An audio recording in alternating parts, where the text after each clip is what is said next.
Hello everyone, welcome back in my channel. इस channel पर आप इंग्लिश स्टोरीज़ का हिंदी में अनुवाद करना सीखते हैं। इसके साथ ही इंग्लिश स्टोरीज़ को रीडिंग डालना और इंग्लिश वर्ड्स के करेक्ट प्रोनाउंसिएशन के बारे में भी सीखते हैं। और मेरे इसी चैनल पर मेरी शॉर्ट वीडियोस में डेली वोकैबलरीज अपलोड होती रहती हैं, तो आप मेरे चैनल पर विज़िट करके वहाँ से चेकआउट कर सकते हैं और अपने वर्ड्स पावर को बढ़ा सकते हैं। अगर आप इस चैनल पर पहली बार विज़िट कर रहे हैं और मेरी वीडियो को पहली बार वॉच कर रहे हैं तो सबसे पहले मेरे चैनल को सब्सक्राइब कर लीजिए और जो बेल का आइकन दिख रहा है उसे भी प्रेस कर दीजिए ताकि मेरी आने वाली वीडियोस का नोटिफिकेशन आप तक पहुंच जाए। तो आज जो मैं स्टोरी लेकर आई हूँ यह एक शॉर्ट इंटरेस्टिंग स्टोरी है। वीडियो के एंड तक बने रहिएगा। हो सकता है इस स्टोरी में जो वर्ड्स यूज़ हुए हैं उनमें से कोई ना कोई ऐसा वर्ड्स हो जो आपके लिए न्यू हो, तो आप उसे नोट डाउन कर सकते हैं। तो चलिए स्टार्ट करते हैं आज का ये स्टोरी। आज के स्टोरी का टाइटल है the true team member. True का अर्थ होता है सच्चा, टीम का अर्थ होता है समूह, दल, गिरोह, मेंबर यानी कि सदस्य। तो टाइटल का अर्थ हुआ सच्चा समूह सदस्य यानी कि सच्चे समूहों का सदस्य। So let's begin the story. Miss Linda put away all the pens, pencils, erasers and sharpeners inside the cupboard in class before going home. क्या मतलब हुआ इसका?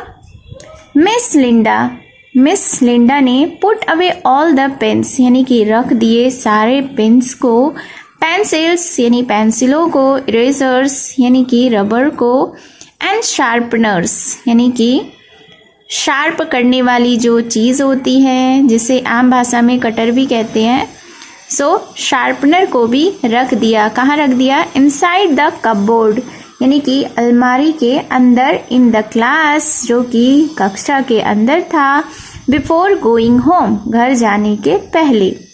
तो इस सेंटेंस को हम लोग एक बार फिर से देखते हैं कि मिस लिंडा ने पेन, पेंसिल, इरेजर, शार्पनर को सभी को क्लास में रखे अलमारी में घर जाने के पहले रख दिया।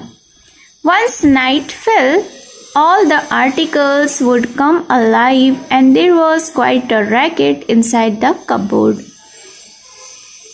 सबसे पहले इसके वोकैबलरीज को देखते हैं। आर्टिकल्स का अर्थ होता है लेख, नाइट यानी कि रात, वंस यानी एक बार, अलाइव यानी जीवित होना, क्वाइट अ रैकेट, अलाइव यानी जीवित, क्वाइट अ रैकेट का अर्थ होता है शोरगुल, इनसाइड यानी अंदर, कपबोर्ड यानी कि अलमारी। फिर क्या हुआ कि वंस नाइट फेल एक बार रात हो गई, all the articles would come alive सभी लेख जीवित हो गए, and there was quite a racket inside the cupboard और अलमारी के अंदर शोरगुल होने लगा।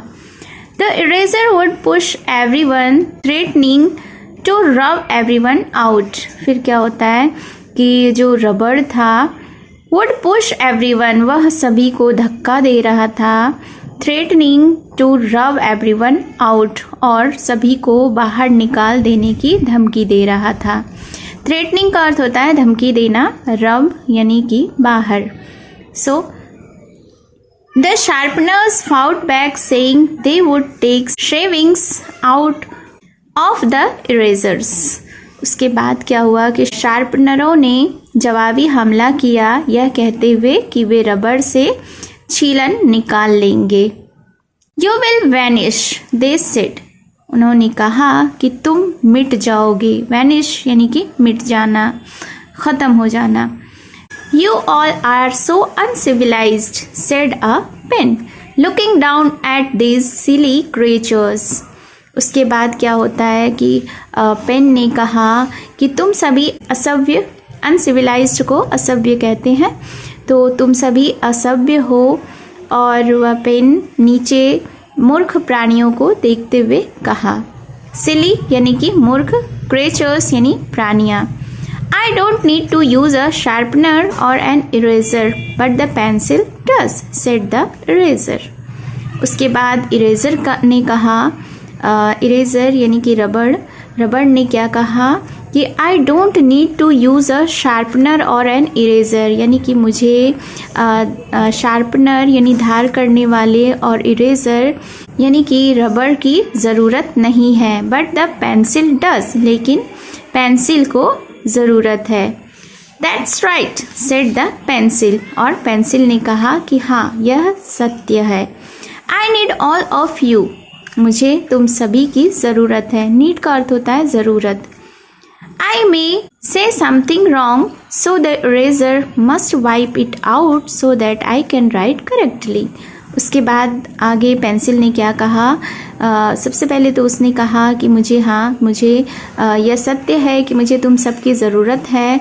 I may say something wrong, मैं कुछ गलत कह सकता हूँ। So the eraser must wipe it out, इसलिए इरेज़र यानी कि रबड़ इसे मिटा सकता है। So that I can write correctly, इसलिए मैं इसे शुद्ध रूप से लिख सकता हूँ। When I become blunt the sharpener must make my lead sharp again. फिर आगे पेंसिल ने कहा कि व्हेन आई बिकम ब्लंट, कि जब मैं भोचरा हो जाता हूँ यानी मेरी नोक मोटी हो जाती है, the sharpener must make my lead sharp again, तब शार्पनर मेरी लीड को यानी मेरी नोक को फिर से नुकीला कर देता है। When I am perfect, the pen must write. The other fell silent, for the pencil was truly part of a team.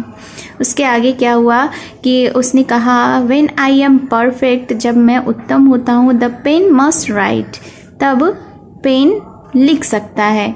The others fell silent, और सभी चुप हो गए, for the pencil was truly part of a team. क्यों चुप हो गए? क्योंकि पेंसिल वास्तव में एक टीम का हिस्सा थी। So this was the story of the true team members.